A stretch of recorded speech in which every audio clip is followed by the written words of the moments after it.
What would you do if you received a phone call that completely shattered everything you thought you knew about your family? My name is Margaret.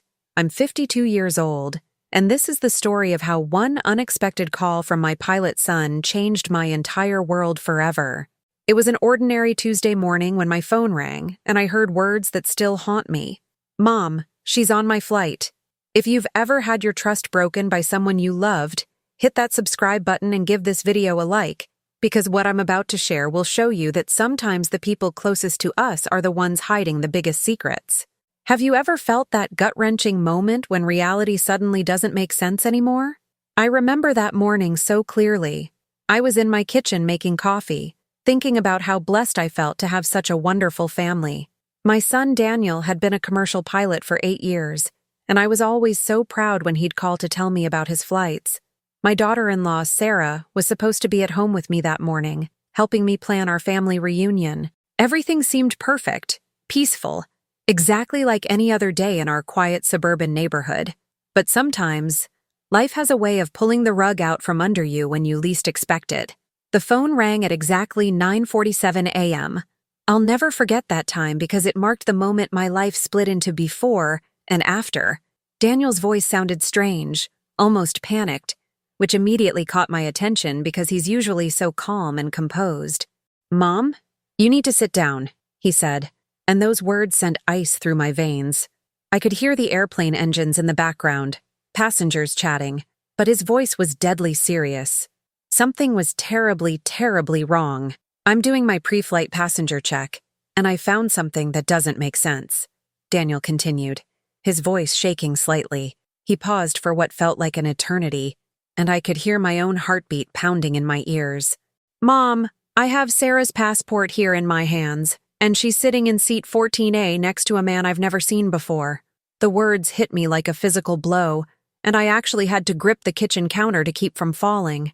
How could Sarah be on a plane when she was supposed to be right there in my house? I looked around my empty kitchen, suddenly feeling like I was in some kind of twisted dream.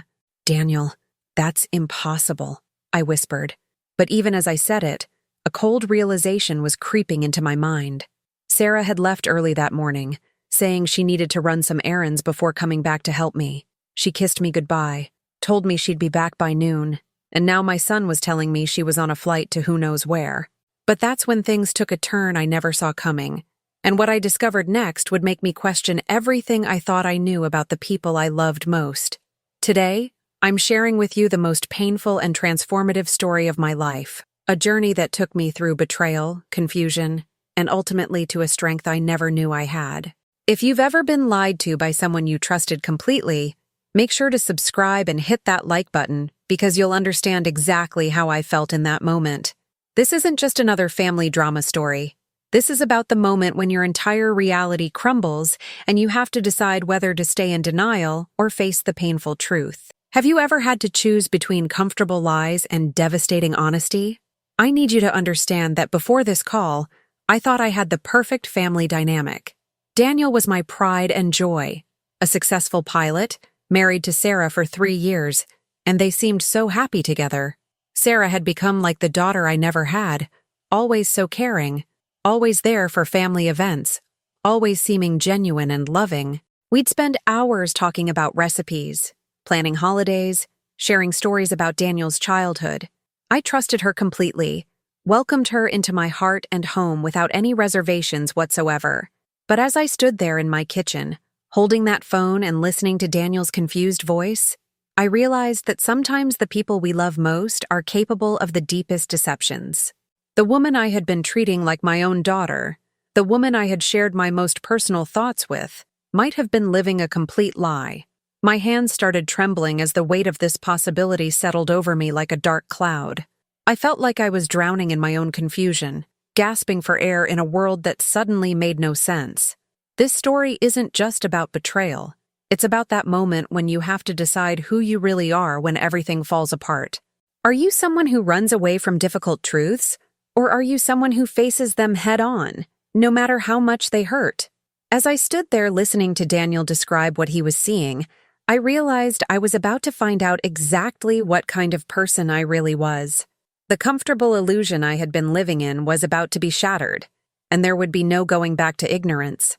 What happened next would test every relationship in my family and force me to confront some ugly truths about trust, love, and the lies we tell ourselves.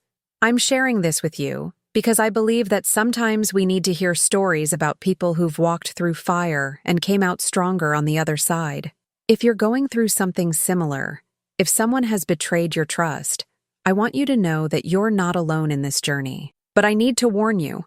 What I discovered about Sarah that day was just the beginning of a much deeper, more shocking truth. Let me take you back to how perfect everything seemed just hours before my world came crashing down. That Tuesday morning started like every other day in our quiet neighborhood.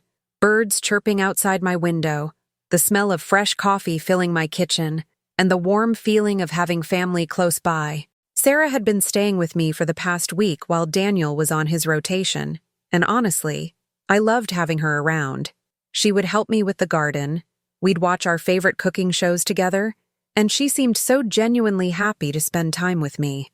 I remember thinking how lucky I was to have such a loving daughter-in-law who actually wanted to be part of our family. Our morning routine had become so comfortable and natural over the past few months.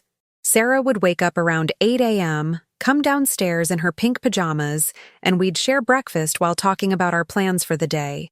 She'd tell me about her job at the marketing firm, share funny stories about her coworkers, and ask about my garden club meetings. That particular morning, she seemed a bit distracted, checking her phone more than usual, but I just assumed she was worried about some work project. I had no reason to suspect anything was wrong. She was still the same sweet, caring Sarah who had won my heart from the day Daniel first brought her home. I was so proud of the life my son had built with Sarah, and I often bragged to my friends about what a perfect couple they made. Daniel had always been focused and responsible, but Sarah brought out this playful, happy side of him that I hadn't seen since he was a teenager. They would laugh together, finish each other's sentences, and seem to share this deep connection that made me believe in true love all over again. When they got married 3 years ago, I cried tears of joy because I knew Daniel had found his soulmate. Little did I know that the foundation of everything I believed about their relationship was built on lies. That morning, as I watched Sarah get ready to leave for her errands, something felt slightly different, but I couldn't put my finger on what it was. She hugged me a little longer than usual, told me twice how much she loved me, and kept looking back at me as she walked to her car. At the time, I thought she was just being extra affectionate, maybe feeling emotional about spending so much quality time together. I waved at her from the kitchen window, watched her drive away in her silver Honda, and felt this warm contentment wash over me. I was thinking about how blessed I felt to have such a caring family, completely unaware that in less than 2 hours, everything I believed would be turned upside down. The irony is almost too painful to think about now. There I was, humming to myself while I cleaned up our breakfast dishes, planning what I would cook for dinner that night, looking forward to Sarah coming back so we could continue planning the family reunion. I even picked some flowers from my garden to put in a vase on the kitchen table, thinking about how much Sarah would love them when she returned. The house felt warm and full of love, and I remember thinking that this was what happiness looked like. But sometimes, the calm before the storm is so deceptively peaceful that you never see the hurricane coming until it's already destroying everything in its path. When my phone rang at 9:47 a.m., I answered it with a smile on my face, expecting to hear Daniel's usual cheerful voice telling me about his latest flight adventure. Instead, I heard something I had never heard before: fear in my son's voice, confusion, and an urgency that immediately made my stomach drop. If you've ever received a call that changed everything in your life, make sure to subscribe and like this video because you'll understand the terror I felt in that moment. "Mom, something's really wrong here, and I need you to listen to me very carefully," Daniel said, and those words hit me like ice water. Have you ever felt that moment when you know your life is about to change forever, but you're not ready for it?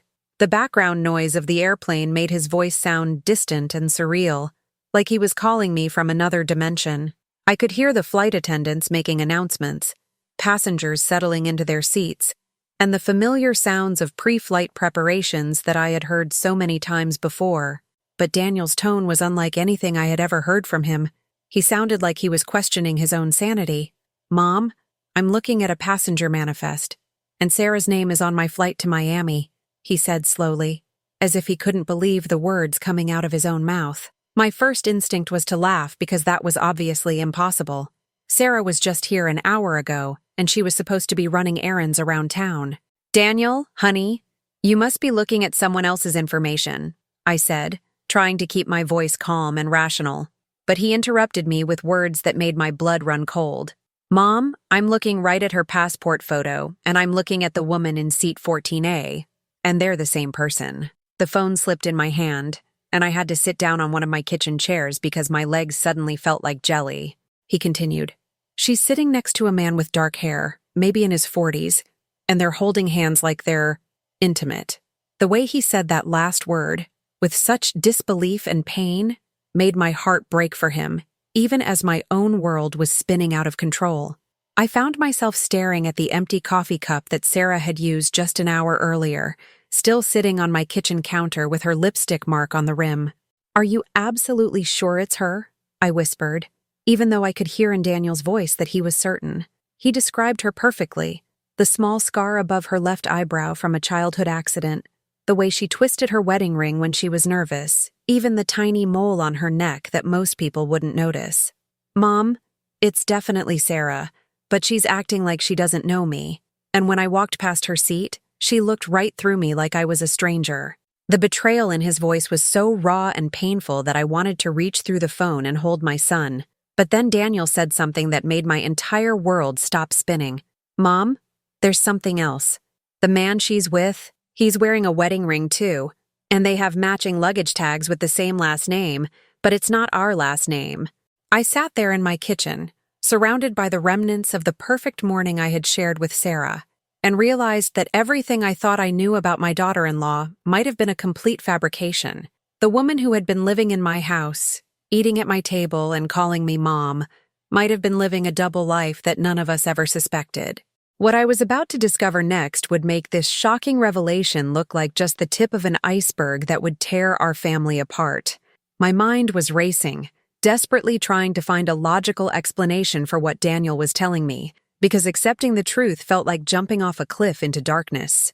If you've ever been in complete denial about something that was staring you right in the face, hit that subscribe button and like this video because you'll understand exactly what I was going through. Daniel, there has to be a mistake, I said, my voice getting higher and more frantic with each word I spoke.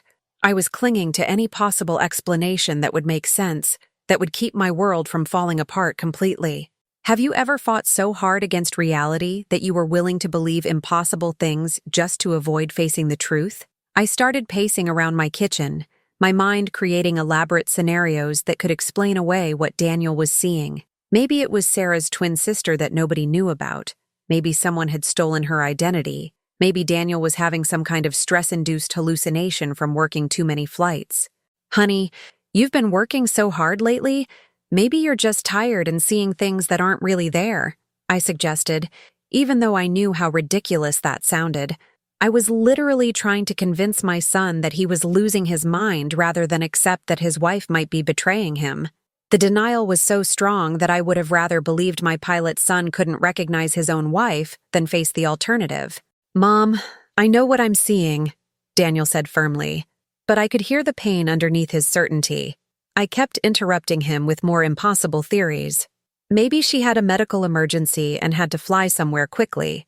Maybe she's surprising you. Maybe there's a perfectly reasonable explanation that we just haven't thought of yet.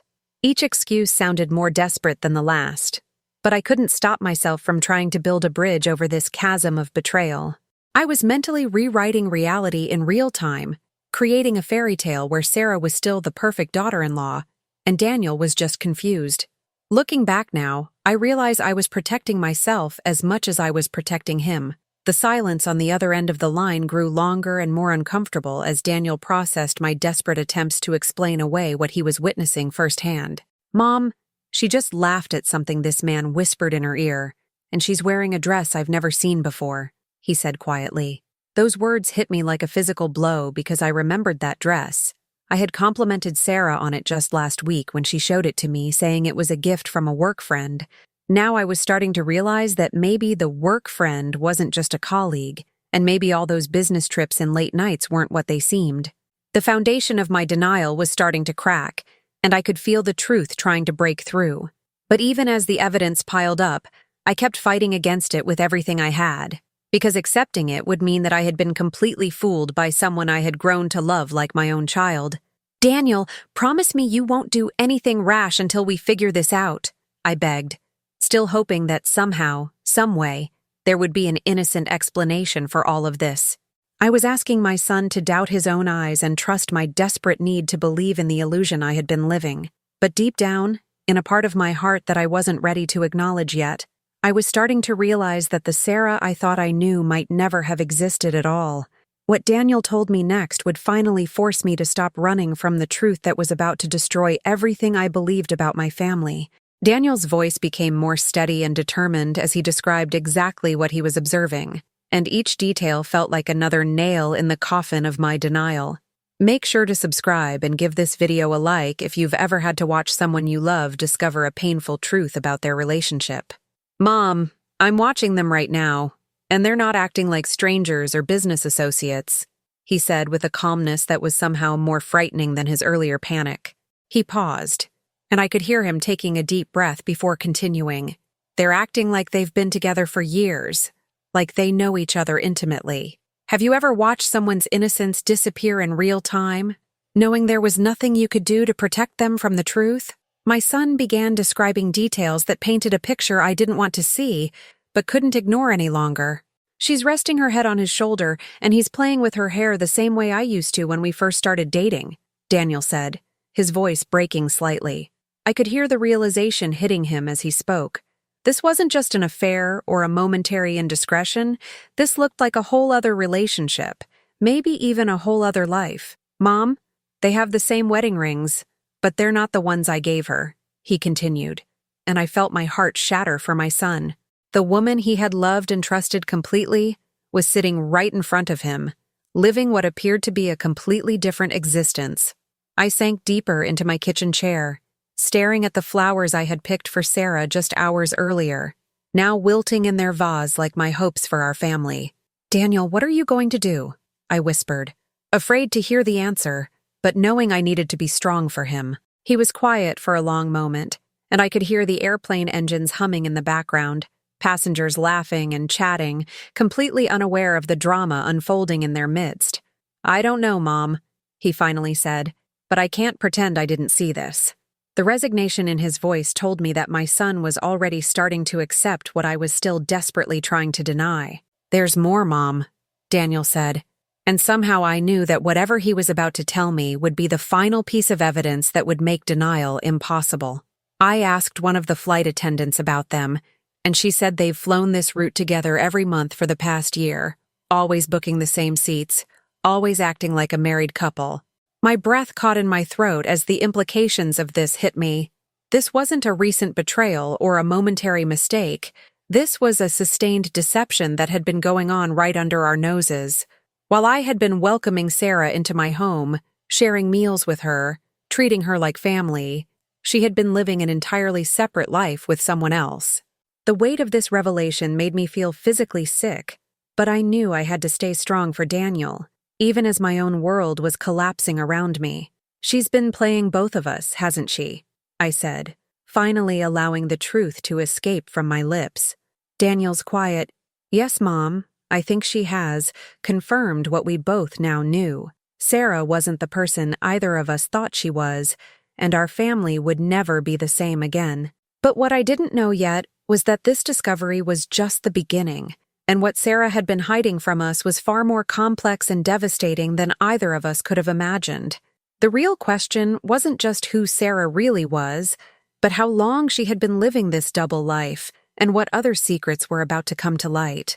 As I hung up the phone with Daniel, I found myself standing alone in my kitchen, questioning everything I thought I knew about reading people and trusting my own judgment. If you've ever felt like you've been living a complete lie and wondered how you could have been so blind, make sure to subscribe and hit that like button, because this journey of self-discovery is something we all need to face at some point. I started looking around my house with completely new eyes, seeing all the little signs that I had missed or dismissed over the past 3 years. The way Sarah would sometimes get mysterious phone calls and step outside to take them, how she always paid for things in cash, why she never wanted to talk much about her childhood or her family. Have you ever realized that the red flags were there all along, but you chose to ignore them because you wanted to believe in something beautiful? I walked over to the guest room where Sarah had been staying, and suddenly, everything looked different to me. Her suitcase was always perfectly organized, like someone who was used to living out of luggage, never really settling in anywhere completely. She had very few personal items, no photo albums, no childhood mementos, nothing that really told the story of who she was before she met Daniel. I had always thought she was just a minimalist, someone who didn't get attached to material things. But now I wondered if it was because she was keeping her real life hidden somewhere else. The woman I thought I knew so well suddenly felt like a complete stranger who had been performing a role for our family. I started replaying conversations we had shared over the years, looking for clues that I had missed, and I was horrified by how many inconsistencies I found. Sarah had told me she was an only child, but sometimes she would mention my sister and then quickly correct herself, saying she meant her cousin. She said she grew up in Ohio, but her accent would sometimes slip into something that sounded more Southern, especially when she was tired or emotional. There were times when she would start to tell a story about her past, and then stop mid-sentence, changing the subject abruptly like she had caught herself revealing too much. I had attributed all of these things to nervousness or forgetfulness, but now they seemed like the telltale signs of someone trying to keep track of multiple versions of the truth. The most painful realization was that I had been so hungry for the daughter I never had that I had ignored my own intuition when it tried to warn me. There had been moments, fleeting seconds, when something felt off about Sarah, when her smile seemed forced or her stories didn't quite add up. But I had pushed those feelings down because I wanted so badly to believe in the perfect family we seemed to have. I had been complicit in my own deception, choosing to see what I wanted to see rather than what was actually in front of me. Trust, I realized, isn't just about believing in someone else. It's about trusting yourself enough to listen when your instincts are trying to protect you from harm. Standing there in my kitchen, surrounded by the remnants of what I had thought was a perfect morning with my beloved daughter-in-law, I felt like I was mourning the death of someone who had never really existed. The Sarah I had grown to love, the woman I had welcomed into my heart and home, had been nothing more than a carefully constructed facade designed to deceive my family. I wasn't just grieving the loss of a relationship, I was grieving the loss of my own ability to trust my judgment about people. But as painful as this realization was, I knew it was just the beginning of a much deeper investigation into who Sarah really was and what she had been doing behind our backs. The question that haunted me most was, if she could lie about something this big, what other secrets was she hiding? Even with all the evidence mounting against Sarah, part of me was still desperately clinging to the hope that there was some innocent explanation for everything Daniel had witnessed. Make sure you subscribe and like this video if you've ever been in that painful space between denial and acceptance, where your heart refuses to believe what your mind knows is true. I kept telling myself that maybe Sarah was in some kind of trouble, that maybe she was being blackmailed or coerced into this situation. Anything that would preserve the image of the loving woman I thought I knew. My brain was working overtime, creating elaborate scenarios where Sarah was the victim rather than the perpetrator, where she needed our help rather than our judgment. Have you ever fought so hard against reality that you were willing to believe in fairy tales just to avoid facing a painful truth? I found myself going through the motions of my normal day, while my mind was spinning with confusion and disbelief. I made lunch that I couldn't eat. I watered plants that didn't need watering. I cleaned things that were already clean, all while having imaginary conversations with Sarah where I gave her the chance to explain everything. In these fantasies, she would break down crying, confess that she had been forced into this deception by some external threat, and beg for our forgiveness and help. I kept checking my phone, expecting her to call me from wherever she really was, with some perfectly reasonable explanation that would make all of this make sense again. The alternative, that the woman I had grown to love like my own daughter had been systematically lying to us for years, was too devastating to fully accept. Every time I tried to reconcile the Sarah I knew with the woman Daniel had described on that airplane, my mind would rebel against the possibility. The Sarah I knew made me soup when I was sick, remembered my birthday every year, always asked about my garden club friends by name, and seemed genuinely interested in being part of our family. How could someone fake that level of care and attention for 3 whole years? How could someone look me in the eye and tell me they loved me while living a completely different life with someone else? I kept thinking that there had to be some explanation that would preserve at least some of the relationship I thought we had, some way to save the love I felt for the woman I believed her to be. The denial was so strong that I actually considered calling Daniel back and telling him to pretend he had never seen Sarah on that plane, to come home and act like nothing had happened. Maybe if we all just ignored what he had witnessed, we could go back to being the happy family we were that morning, living in our comfortable illusion where Sarah was who we thought she was. I knew it was impossible, but the fantasy of returning to ignorance was so appealing compared to the pain of facing the truth. I even started bargaining with God, promising to be a better person, a better mother-in-law. If only this could all turn out to be some terrible misunderstanding that we would laugh about later. But reality has a way of insisting on itself, no matter how hard we try to deny it. And as the hours passed, I realized that my desperate need to believe in Sarah's innocence was actually a form of selfishness.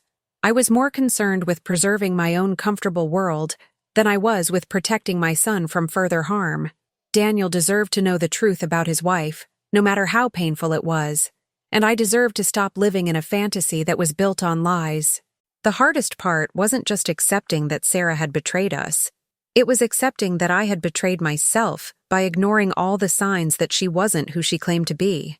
But sometimes the truth finds a way to force itself into your life, whether you're ready for it or not, and what happened next would make denial completely impossible for any of us. Around 2 p.m. that afternoon, I heard Sarah's car pulling into the driveway, and my heart started racing in a way that had nothing to do with excitement or joy. I watched through my kitchen window as she got out of her silver Honda, carrying shopping bags and wearing that same bright smile she always had when she came home to me. But now, knowing what Daniel had seen just a few hours earlier, that smile looked different, forced, calculated, like she was putting on a performance rather than expressing genuine happiness. Everything about her seemed like an act now, from the way she walked to the way she waved at me through the window. I realized I was about to come face to face with someone who might be a complete stranger, someone who had been lying to my face every single day for 3 years. "Hi, Mom Margaret," Sarah called out as she entered through the kitchen door, using the same cheerful voice she always used when greeting me. She set her bags down on the counter and came over to give me her usual hug. But this time I found myself studying her face, looking for signs of deception or guilt. Her eyes seemed different somehow, more guarded, like she was carefully watching my reactions to see if I suspected anything. When she hugged me, I noticed that her body felt tense, not relaxed and comfortable like it usually did, and she held on just a little too long, like she was trying to convince both of us that everything was normal. For the first time in 3 years, hugging my daughter-in-law felt like embracing a complete stranger. "How are your errands, dear?" I asked, trying to keep my voice steady and casual, but I could hear the strain in my own words. Sarah launched into a detailed story about going to the grocery store, stopping by the bank, and browsing at a few shops downtown. But as she talked, I realized she was giving me way more details than she usually did. She was over-explaining everything, describing conversations with cashiers and which aisles she had walked down, like she was trying to create an ironclad alibi for her morning. The woman who usually just said errands went fine was now giving me a minute-by-minute breakdown of her activities, and it felt like she was desperately trying to fill the space where the truth should have been. I nodded and smiled, but inside I was screaming because every word felt like another lie. What really caught my attention was how she kept checking her phone throughout our conversation, something she had never done before when we were spending time together. Each time it buzzed, she would glance at it quickly and then put it face down, but not before I caught a glimpse of her frantically typing responses to messages. "Work emergency," she explained with a laugh that sounded hollow and forced. You know how clients can be. But I remembered that she had told me just last week that her company was in a slow period with very few active clients, and now suddenly she was getting urgent messages that required immediate responses. The inconsistencies were piling up so fast that I couldn't ignore them anymore, even though part of me still wanted to believe her explanations. The most telling moment came when I mentioned that Daniel had called earlier, and I watched Sarah's face carefully for her reaction. For just a split second, her smile faltered and something that looked like panic flashed across her eyes before she quickly recovered her composure. "Oh, how is he?" she asked, but her voice was slightly higher than normal, and she was twisting her wedding ring, the same nervous habit that Daniel had mentioned seeing on the airplane. I told her that Daniel was fine, just checking in, and I watched as relief washed over her face so obviously that she might as well have confessed right there in my kitchen. That moment confirmed everything I had been afraid to believe. Sarah knew that Daniel could have seen her, and she was terrified that her secret was about to be exposed. But what I didn't realize yet was that confronting her directly would only lead to more lies, and the real truth about who Sarah was would prove to be far more shocking than anything I could have imagined. 20 minutes after Sarah arrived home, my phone rang again, and I saw Daniel's name on the caller ID with a mixture of dread and anticipation. If you've ever been caught between wanting to know the truth and being terrified of what you might discover, make sure to subscribe and hit that like button because this conversation changed everything for our family. I stepped into the living room, away from Sarah who was unpacking her shopping bags in the kitchen, and answered in the quietest voice I could manage. Daniel's voice was different now, not panicked like before, but cold and determined, like he had moved past shock and into investigation mode. Have you ever watched someone you love transform from innocent to suspicious in the span of a few hours, knowing there was no way to protect them from what they were about to discover? "Mom, I need to tell you what happened when we landed in Miami," Daniel said, and I could hear the controlled anger underneath his calm exterior. He had followed Sarah and the mysterious man from a distance after they deplaned, watching as they collected their luggage and walked through the airport like a couple who had done this routine many times before. They didn't act like people who were traveling together for business. They were intimate, comfortable, like they belonged together, he continued, his voice getting tighter with each word. I felt my heart breaking as I listened to my son describe watching his wife's betrayal play out in real time, knowing there was nothing I could do to spare him this pain. The clinical way he was reporting the details told me he was trying to protect himself from feeling the full impact of what he was witnessing. Daniel had managed to stay close enough to overhear some of their conversation, and what he learned made the situation even more devastating than we had initially thought. "Mom, I heard him call her Elena, not Sarah," Daniel said, and those words hit me like a physical blow. The woman living in my house, eating at my table, calling me Mom, might not even be using her real name with us. They were talking about their flight back home on Sunday, and she mentioned needing to get back to that family. She was talking about us like we were strangers she was visiting, not her actual family. I had to sit down as the full implications of this hit me. Our entire relationship with Sarah might have been nothing more than an elaborate performance, a role she played when she needed to be with us. "There's more, Mom," Daniel continued, and I braced myself for whatever devastating revelation was coming next. I followed them outside and they got into a car together, a car that had child safety seats in the back. The words hung in the air between us like a death sentence, and I felt the room spinning around me as I processed what this meant. Sarah might have children with this other man, a whole other family that she had never mentioned to any of us. While she was playing the role of loving wife and daughter-in-law with us, she might have been going home to her real family, her real life, her real identity. The woman I had grown to love might have been living multiple lives simultaneously, and we were just one of her carefully compartmentalized existences. I could hear Sarah humming in the kitchen, putting away groceries like she didn't have a care in the world, while my son was telling me about the evidence that would destroy our family forever. "Daniel, what are we going to do?" I whispered, afraid that Sarah might overhear us even though she was in the next room. "I don't know yet, Mom, but I can't pretend this didn't happen," he replied, and I heard the same resignation in his voice that I was feeling in my heart. We both knew that there was no going back to the way things were before that phone call, no way to unknow what we now knew about Sarah's deception. But what we didn't realize yet was that confronting Sarah about her double life would open a Pandora's box of secrets that would reveal just how deep her betrayal really went, and how many other people she had been deceiving while living her elaborate lie.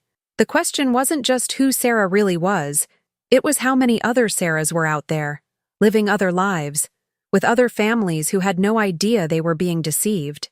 As I hung up with Daniel, I realized I was standing at a crossroads that would define not just my relationship with Sarah, but my entire understanding of trust, family, and my own judgment.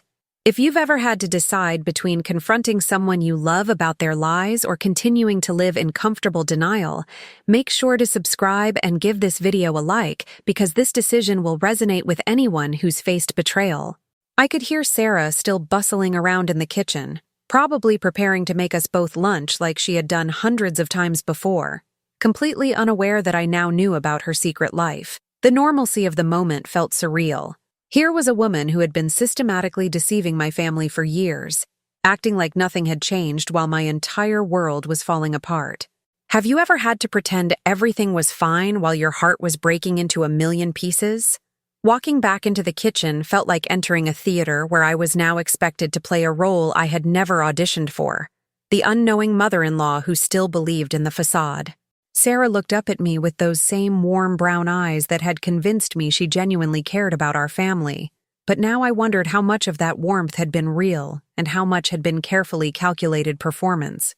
"I thought I'd make us some sandwiches," she said with that familiar smile, and I found myself studying every micro-expression on her face, looking for cracks in the mask she had been wearing for 3 years.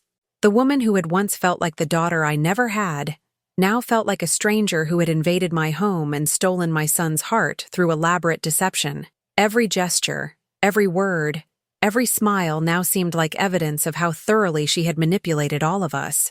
The pain wasn't just about the betrayal itself, it was about the realization that I had been living in a complete fantasy, believing in a relationship that had never really existed.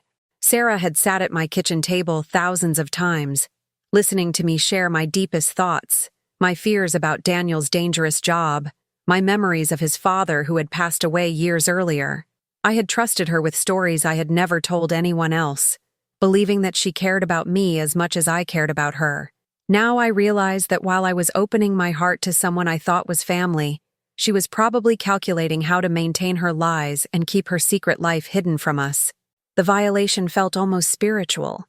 She hadn't just deceived us. She had stolen our authentic emotions and love under false pretenses. What made the pain even worse was realizing that Daniel was probably going through the same devastating realization, but about someone he had promised to spend his life with. While I was mourning the loss of the daughter-in-law I thought I had, he was discovering that his wife, his partner, his best friend had been living an entirely separate existence that included what appeared to be another family.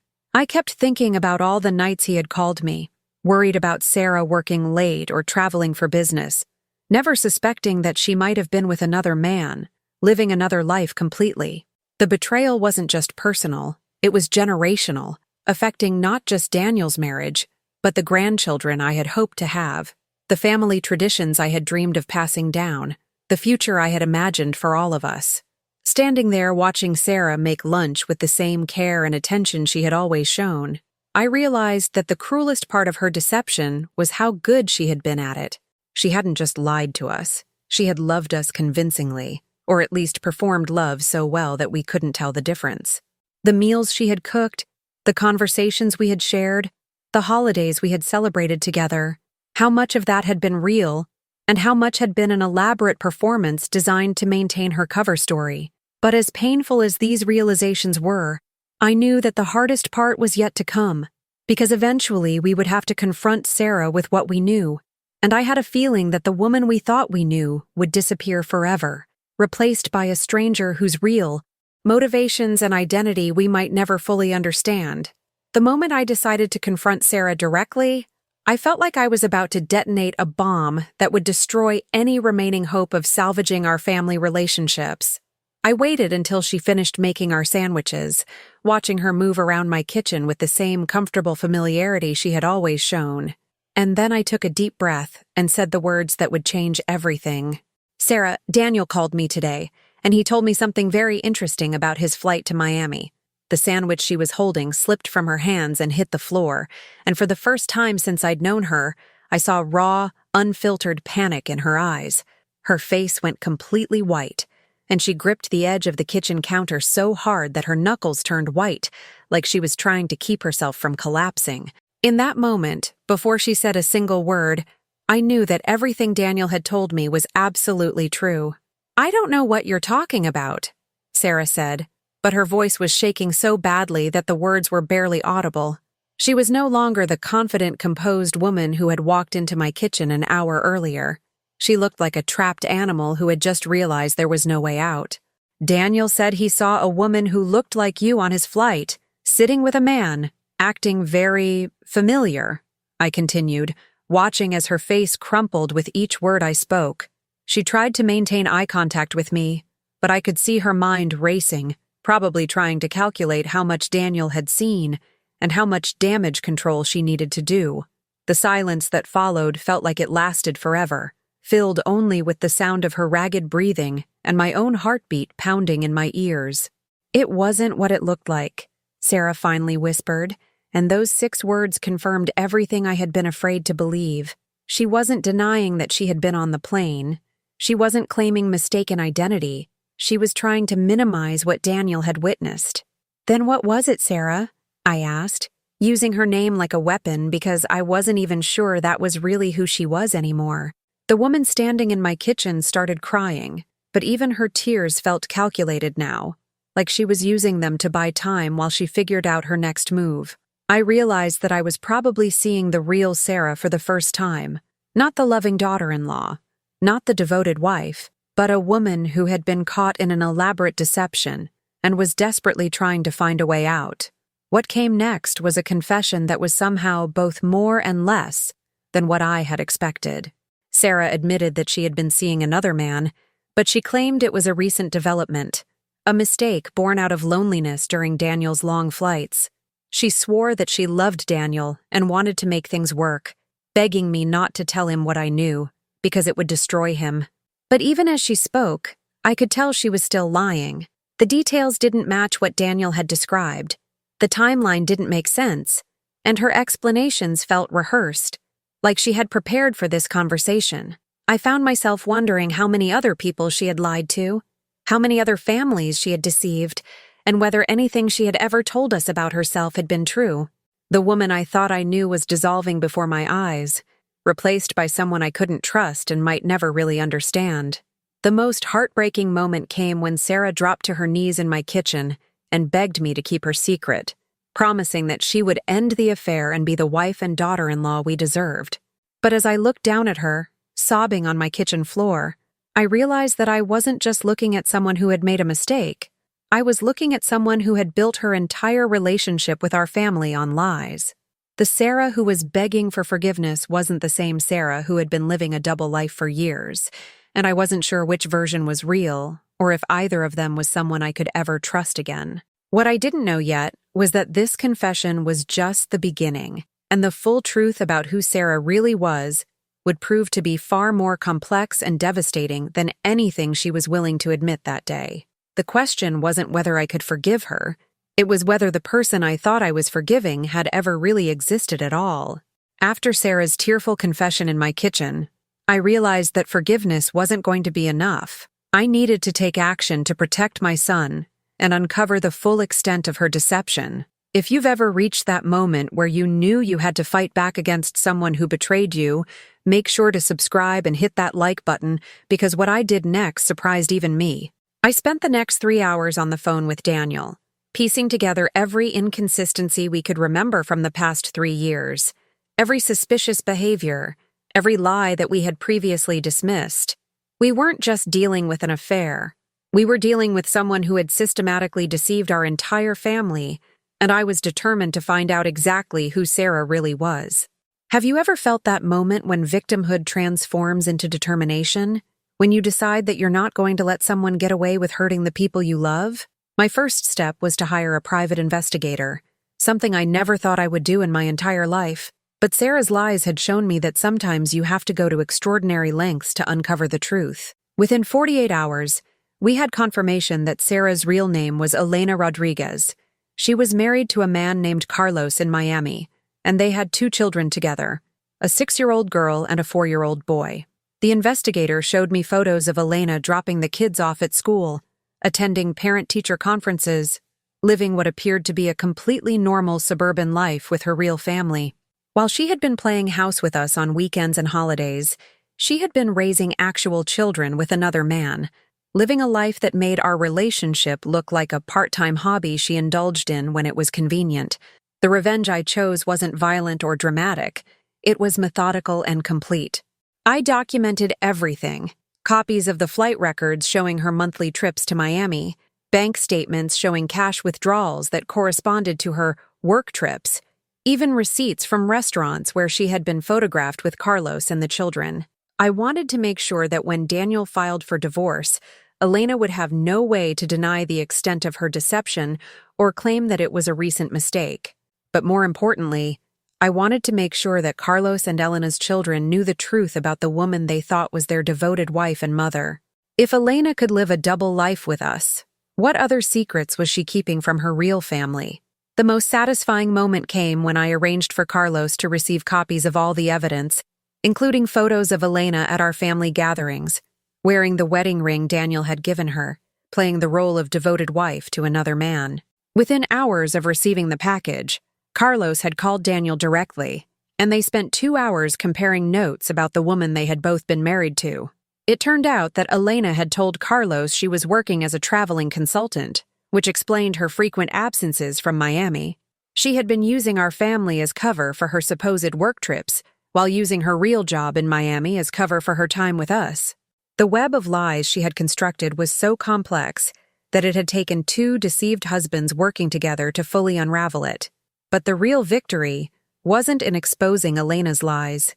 It was in watching my son reclaim his strength and dignity after being so thoroughly betrayed. Daniel filed for an annulment rather than a divorce, arguing that their entire marriage had been based on fraud since Elena had never revealed her real identity or her existing marriage.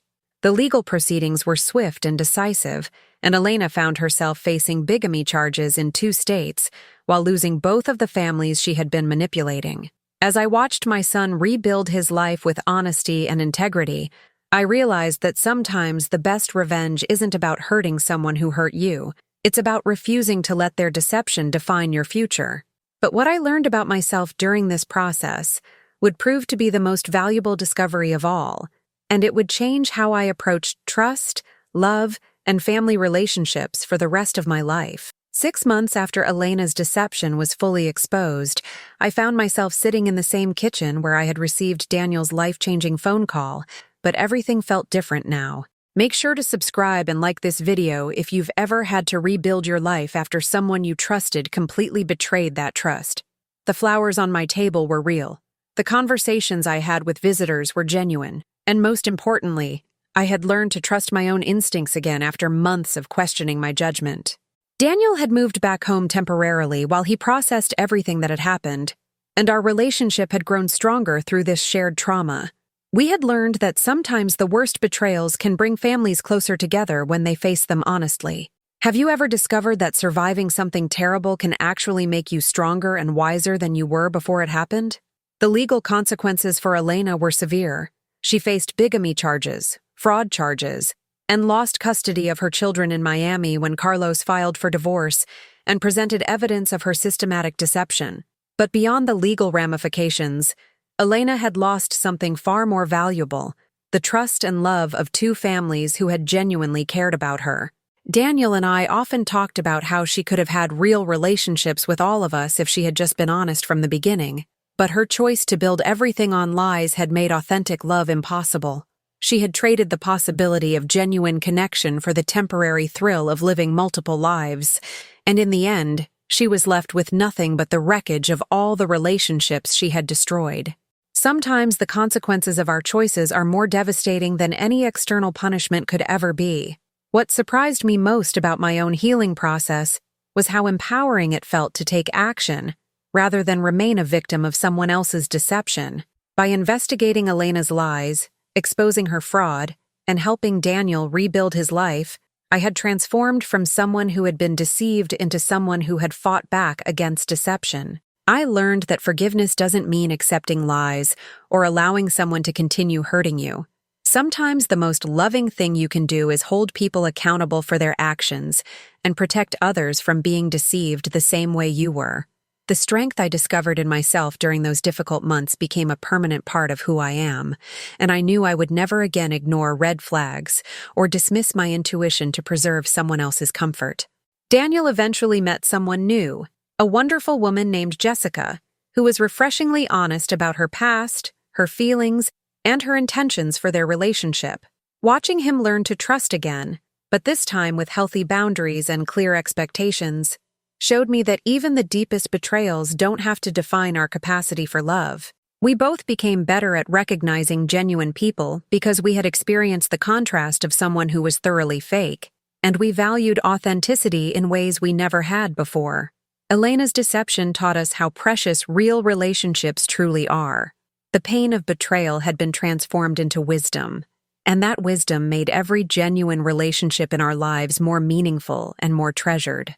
Looking back on that terrible Tuesday morning when Daniel called to tell me Elena was on his flight, I realize now that it was actually the beginning of our freedom rather than the end of our family happiness. Elena's lies had been a prison that we didn't even know we were living in, and her exposure had set us all free to build relationships based on truth rather than performance. I learned that sometimes the most devastating discoveries lead to the most important revelations about ourselves, and that surviving betrayal with integrity intact is actually a victory worth celebrating. The question isn't whether we'll face deception in our lives, it's whether we'll have the courage to seek truth, demand honesty, and build our futures on the solid foundation of authentic relationships, rather than the shifting sands of beautiful lies that were never meant to last. As I finish telling you this story, I want you to understand that sharing these painful memories isn't easy. But I believe that our worst experiences can become our greatest teachers if we're willing to learn from them. If this story has resonated with you, if you've faced similar betrayals or deceptions in your own life, please subscribe to this channel and hit that like button because you're not alone in this journey. I've discovered that there's incredible power in sharing our stories of survival, our moments of strength, and our victories over people who tried to deceive us. The shame belongs to the people who lie and betray trust, not to those of us who loved genuinely and were brave enough to seek the truth when something didn't feel right. Have you ever realized that your willingness to trust, even when it leads to betrayal, is actually a sign of your strength rather than your weakness? I often think about what would have happened if Daniel hadn't been a pilot, if he hadn't seen Elena on that flight, if we had continued living in the comfortable lie she had constructed around our family. We might have spent years more investing our love, time, and energy in someone who saw us as nothing more than convenient cover for her real life, and we would have missed out on the authentic relationships that have enriched our lives since then. Sometimes I'm actually grateful for Daniel's phone call that morning, not because I enjoyed the pain that followed, but because it freed us from a relationship that was built entirely on deception. The truth always finds a way to surface eventually, and it's better to face it when you're strong enough to handle it than to let lies continue poisoning your life for years longer. What I want you to take away from my story is that your instincts are more reliable than you think they are, and when something feels wrong in a relationship, it usually is. Don't ignore red flags because you want to believe in someone's goodness. Don't dismiss your concerns because confronting them feels uncomfortable, and don't sacrifice your peace of mind to maintain someone else's lies. The people who truly love you will welcome your questions, appreciate your honesty, and work to build trust through transparency rather than manipulation. If someone in your life gets angry when you ask for clarity or becomes defensive when you express concerns, that reaction itself is telling you everything you need to know about their intentions. Trust the people who make you feel safe to be curious, honest, and authentically yourself. My relationship with Daniel is stronger now than it ever was before Elena's betrayal, and I've developed new friendships with people who value honesty and authenticity as much as I do. We learned that surviving deception together can actually deepen relationships when everyone involved chooses to face the truth with courage and integrity. I'm not bitter about what Elena did to us. I'm proud of how we handled it, how we supported each other through the discovery process, and how we refused to let her lies define our capacity for love and trust going forward. The experience taught me that I'm stronger than I ever knew I was, more intuitive than I gave myself credit for, and more deserving of honest relationships than I had previously demanded for myself. If you're going through something similar right now, if someone you trusted has betrayed that trust, I want you to know that you have the strength to not only survive this experience, but to transform it into wisdom that will protect and guide you for the rest of your life. Don't let someone else's deception make you cynical about love. Let it make you smarter about who deserves your love and how to recognize the people who will cherish it rather than exploit it. Subscribe for more stories about overcoming betrayal, finding strength in difficult times, and building a life filled with people who deserve the beautiful heart you have to offer. Remember, the goal isn't to never be hurt again. It's to make sure that when you do open your heart, you're giving it to people who will honor that gift rather than abuse it. What would you have done in my situation, and what lessons has betrayal taught you about your own strength?